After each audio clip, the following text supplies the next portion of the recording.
फिजा अल करम, इल्म व हिकमत की महकी फिजा अल करम, अल करम अल करम, ऐ खुदा अल करम। अल करम हाई स्कूल, शेरशाह रोड, दाता नगर, बादामी बाग, लाहौर। रहमान अल करम हाई स्कूल, शेरशाह रोड, दाता नगर, बादामी बाग, लाहौर की तरफ से आज हमारा लेसन नंबर 6 जो चल रहा था इंग्लिश का, उसकी हमने एक्सरसाइज करनी है। क्वेश्चन आंसर मैंने आपको करवा दिए थे बेटा, और जिस क्वेश्चन की समझ नहीं आई थी मैंने आपको बोल दिया था भी कमेंट सेक्शन में लिख दें। लेकिन अब हम इसकी जो है ना एक्सरसाइज देखेंगे। सबसे पहला क्वेश्चन जो है वोकैबुलरी ऊपर मेंशन किया हुआ है, पेज नंबर जो है इसका 17 है। पेज नंबर 70 से हम वोकैबुलरी करेंगे। फर्स्ट क्वेश्चन है look up the meaning of the following words, दर्ज अल्फाज के मीनिंग देखें इन डिक्शनरी में and use them in sentences, यानी दर्ज अल्फाज के डिक्शनरी में मीनिंग देखें और उनको जुमले में इस्तेमाल करेंगे। फर्स्ट वर्ड है बेटा हमारे पास आउटकम्स। आउटकम्स का मतलब होता है नताइज। आउटकम्स का मतलब होता है नताइज। Take your lesson outcome seriously, take लो योर लेसन आउटकम्स, अपने इम्तहान के या अपने सबक के नताइज को संजीदगी से लो, सीरियसली संजीदगी के साथ। आउटकम्स नताइज। टेक योर लेसन आउटकम्स, अपने सबक के नताइज को सीरियसली संजीदगी से लो या संजीदगी के साथ स्टडी करो। नेक्स्ट है जी इन्वायरमेंट। नंबर 2 पे वर्ड है हमारे पास इन्वायरमेंट। इसका हमने सेंटेंस बनाना है keep your environment free pollution. Keep your environment free pollution, अपने माहौल को आलूदगी से साफ रखो या आलूदगी से पाक रखो। नंबर 3 पे है जी कंस्टिट्यूंट्स। कंस्टिट्यूट बोलते हैं मड़कबात को, कंस्टिट्यूंट्स बोलते हैं कंस्टिट्यूंट्स मड़कबात। द मेन कंस्टिट्यूंट्स, अहम मड़कबात इन वाटर, पानी में, इन वाटर पोल्यूशन, पानी की आलूदगी में, पानी की आलूदगी में अहम मड़कबात आर वेस्टेड, कूड़ा करकट है या फुजला है। वेस्टेड ज़िया इसे बोलते हैं, फुजला या कूड़ा करकट वगैरह कह सकते हैं हम। The main constituents in water pollution are wasted, पानी की आलूदगी के अहम मड़कबात फुजला हैं। नेक्स्ट पे नंबर 4 पे वर्ड है जी सोर्स, जरिया, सोर्सेज, सॉरी बेटे वर्ड है सोर्सेज, जराए। Major sources of noise pollution, major sources अहम जराए ऑफ नॉइस पोल्यूशन, शोर की आलूदगी के आर ट्रेन हैं, बसेज हैं एंड इंडस्ट्रीज और सनतें हैं। शोर की आलूदगी के अहम जराए जो हैं ट्रेन हैं, बसें हैं और इंडस्ट्रीज हैं यानी सनतें हैं। नंबर नेक्स्ट पे हमारा वर्ड जो है वो पोल्यूशन है। पोल्यूशन नंबर 5 पे आ रहा वर्ड हमारा पोल्यूशन मतलब आलूदगी। Major problem of big cities, बड़े शहरों का अहम मसला इस पोल्यूशन आलूदगी है, बड़े शहरों का अहम मसला आलूदगी है। बेटे नेक्स्ट क्वेश्चन नंबर बी है हमारे पास, ये बुक पे दिया हुआ है find out the synonym and antonyms of following words in thesaurus, यानी दर्जल ज़ख़ीरे में से इन लफ्ज़ों के सिनोनिम लिखें और एंटोनिम्स लिखें। सिनोनिम्स क्या है जी? फास्ट का क्या होगा सिनोनिम? रैपिड। फास्ट का क्या होगा? रैपिड। बेटा अपनी बुक को ओपन कर लें और साथ साथ इसको लिखते जाएं। फास्ट का क्या होगा सिनोनिम? रैपिड। और इसका एंटोनिम क्या होगा? स्लो। नेक्स्ट है जी कलेक्ट का क्या होगा सिनोनिम? गैदर इकट्ठे करना, कलेक्ट इकट्ठा करना, गैदर भी इकट्ठा करना। डिस्पोज, डिस्पोज का मतलब होता है ठिकाने लगा देना या तलब कर देना। नंबर 3 पे वर्ड है जी कंटिन्यू। कंटिन्यू मतलब होता है जारी रखना, तो इसका क्या होगा जी? कीप ऑन या केप्ट ऑन होगा वर्ड। क्या वर्ड होगा? Kept on, KEE, kept on यानी जारी रखना। और इसका जो होगा एंटोनिम्स होगा वो डिसकंटिन्यू होगा। एंटोनिम क्या होगा? डिसकंटिन्यू। नंबर 4 पे वर्ड है हार्मफुल। हार्मफुल यानी नुकसानदेह, तो उसका क्या होगा सिनोनिम? यानी जो मिलता जुलता होता है। सिनोनिम बोलते हैं हम अल्फाज मैनी, हम अल्फाज वर्ड को सिनोनिम बोलते हैं। हम अल्फाज वर्ड जो होते हैं उनको सिनोनिम बोलते हैं। जो मुतबादिल होते हैं यानी जो एंटोनिम्स होते हैं उनको मुतजाद कहते हैं। हार्मफुल का होगा सिनोनिम डेंजरस और इसका एंटोनिम जो होगा सेफ। ये बेटे मैं यहाँ पे लिख रहा हूँ आपका उसमें जाने के लिए, SYNONYM।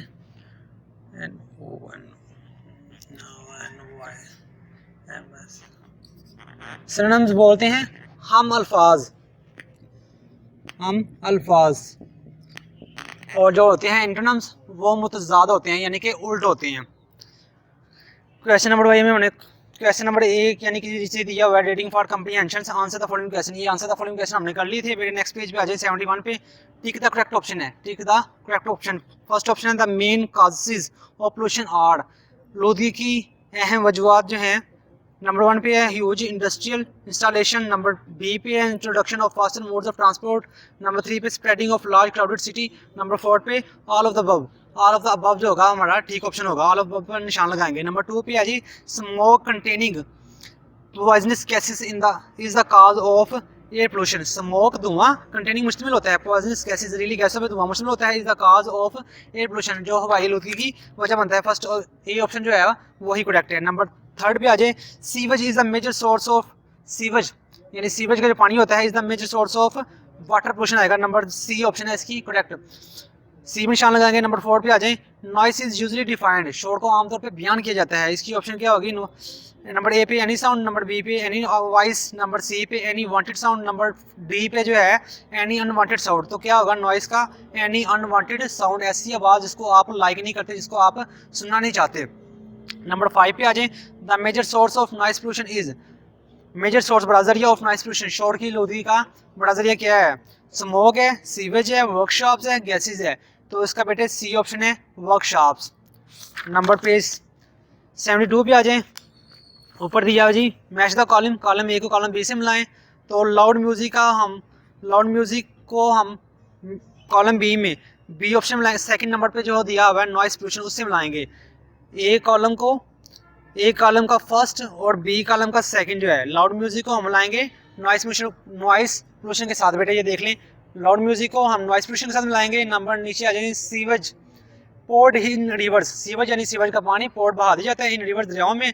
तो इसको क्या होगा जी? वाटर पोल्यूशन की वजह बनता है, यानी सीवेज का जो गंदा पानी होता है जब दरियाओं में बहा दिया जाता है तो वो वाटर पोल्यूशन की वजह बनता है। नंबर 3 पे आ जाए स्मोक धुआं, तो स्मोक जो होता है वो एयर पोल्यूशन की वजह बनता है, यानी ए कॉलम के 3 को हम बी कॉलम के फर्स्ट के साथ मैच करेंगे। नंबर डी पे आ जाए गिव द फॉलोइंग इन्फॉर्मेशन, दर्ज मालूमात दें, give 4 examples of air pollution, air pollution की 4 मिसालें लिखें, यानी हवाई आलूदगी कैसे फैलती है उसकी कोई 4 मिसालें लिखें। नंबर 1 पे हम लिखेंगे इंडस्ट्रीज, सनतों की वजह से। नंबर 2 पे हम लिखेंगे जेट प्लेन्स की वजह से। नंबर सी पे लिखेंगे कारों की वजह से, यानी कि जो है एयर पोल्यूशन फैलती है। और नंबर डी पे हम लिखेंगे बसेस, यानी बसेस की वजह से भी एयर पोल्यूशन होती है। नंबर सेकंड पे आ जाए गिव एनी 4 वाटर पोल्यूटेंट्स, यानी 4 ऐसे पानी के आलूदगी की वजह बनने वाले अल्फाज बताएं, या गिव यानी 4 वाटर पोल्यूटेंट्स, यानी 4 ऐसी चीज़ें बताएं जिससे पानी की आलूदगी होती है। नंबर ए पे आ जाएगा domestic and industrial waste, domestic घरेलू एंड इंडस्ट्रियल वेस्ट जो है वो पानी की आलूदगी की वजह बनता है। नंबर बी पे आ जाए, तो नंबर बी पे हम लिखेंगे remains of dead animals and plants, remain बाकी एशिया of dead animals and plants, यानी जानवरों और पौधों की मुर्दा बाकियात। नंबर सी पे लिखेंगे हम बैक्टीरियल ग्रोथ, यानी बैक्टीरिया की नशोनुमा जो होती है वो वाटर की आलूदगी की वजह बनती है। बैक्टीरियल BACTERIAL बैक्टीरियल ग्रोथ जो होता है वो पानी की आलूदगी की वजह बनता है। नंबर डी पे आ जाए sewage water release into river, sewage का पानी जो होता है वो दरियाओं में छोड़ दिया जाता है। पेज नंबर हमारे पास 73 है। 73 के ऊपर शुरू हम देख रहे हैं लिस्ट एनी 2 हार्मफुल फैक्ट्स, 2 नुकसानदेह नासर को बयान करें ऑफ एयर पोल्यूशन, हवाई आलूदगी के 2 नुकसानदेह नासर को बयान करें ऑन ह्यूमन हेल्थ जो इंसानी ज़िंदगी पर असरअंदाज होते हैं। नंबर ए पे हम लिखेंगे the air above is laden, ऊपर की हवा लदी होती है विद डस्ट गर्द से, स्मोक धुएं से एंड पॉइजनस गैसेस और जहरीली गैसों से। नंबर बी पे हम लिखेंगे it affects both plants and human life, ये इंसानों और जानवरों दोनों की ज़िंदगी को मुतासर करती है, डायरेक्टली बलवास्ता एंड इनडायरेक्टली बिला वास्ता। नीचे आ जाए बेटे लिस्ट एनी 2 हार्मफुल इफेक्ट्स, 2 नुकसानदेह नासर को लिखें और वाटर पोल्यूशन जो पानी की आलूदगी की वजह बनते हैं, 2 नुकसानदेह नासर को लिखें जो पानी की आलूदगी की वजह बनते हैं ऑन फिश जानवरों के ऊपर, ऑन फिश मछलियों पर एंड अदर एक्वेटिक लाइफ और दूसरी आबी ज़िंदगी के ऊपर। 2 नुकसानदेह नासर को लिखें जो कि मछलियों के ऊपर और दूसरी आबी मखलूक के ऊपर नुकसान की वजह बनते हैं। नंबर ए पे लिखेंगे द पोल्यूटेड वाटर, गंदा पानी या आलूदा पानी डैमेजेस फिश, मछलियों को नुकसान पहुंचाता है एंड एक्वेटिक लाइफ आबी ज़िंदगी को। नंबर बी पे हम देखेंगे इट काजेस कोलेरा, ये हैज़ा की एंड टाइफाइड की and other disease to the population और वादी के लिए दूसरी बीमारियों की वजह बनते हैं। इट काजेस ये वजह बनता है कोलेरा हैज़ा की एंड टाइफाइड की and other disease to the population और पॉपुलेशन के लिए वादी के लिए दूसरी बीमारियों की वजह बनता है। बेटे पेज नंबर 74 पे आ जाएँ। 74 पे फर्स्ट क्वेश्चन हमने करना है सेपरेट द सेंटेंसेस, जुमलों को अलहदा करें in present perfect tense from the following, यानी 10,000 पैराग्राफ में से जो जुमले दिए हुए हैं उसमें से हमने प्रेजेंट परफेक्ट टेंस के जुमले सेपरेट करने हैं। बेटा हम ऊपर ही निशान लगा लेंगे या ऊपर ही लिख लेंगे। नंबर फर्स्ट पे दिया हुआ है students had already reach the station, तलबा हैड ऑलरेडी, बेटे हैड के बाद ऑलरेडी और थर्ड फॉर्म लगी हुई है, ये हैड और थर्ड फॉर्म जो है हमें बताता है कि पास्ट परफेक्ट टेंस है, ये हमारा नहीं होगा, हमने प्रेजेंट परफेक्ट टेंस के ऊपर टिक लगा लेना भी, ये प्रेजेंट परफेक्ट टेंस के सेंटेंसेस हैं। नंबर 2 पे आ जाए, he has set on, he has not acted upon my advice, उसने मेरी नसीहत पर अमल ना किया। हैज़ के बाद थर्ड फॉर्म लगी हुई है, has not acted upon my advice, has के बाद थर्ड फॉर्म लगी हुई है, ये बेटा हमारा प्रेजेंट परफेक्ट टेंस है। नंबर 2 वाला हो गया। नंबर 3 पे आ जाए, वी हैव फिनिश्ड, हैव के बाद थर्ड फॉर्म लगी हुई है, ये भी हमारा प्रेजेंट परफेक्ट टेंस है। नंबर 4 पे आ जाए, ही हैड रीच्ड है बेटे, ये हमारा पास्ट परफेक्ट है, ये इसको हम टिक नहीं लगाएंगे। नंबर 5 पे आ जाए, the patient has taken medicine, तो ये भी हमारा प्रेजेंट परफेक्ट टेंस है, जिसके में बेटा हैज़ है वो और साथ में वर्ब की थर्ड फॉर्म लगी हो वो हमारा प्रेजेंट परफेक्ट होगा। अगर फिक्रे में हैड होगा और वर्ब की थर्ड फॉर्म होगी तो वो हमारा पास्ट परफेक्ट होगा। नंबर 6 पे आ जाए बेटा, the room had been cleaned, room had been, मैंने बता दिया बेटा, अगर हैड होगा और थर्ड फॉर्म लगी होगी तो वो हमारा पास्ट परफेक्ट होगा, अगर हैज़ है और थर्ड फॉर्म होगी तो वो हमारा प्रेजेंट परफेक्ट होगा।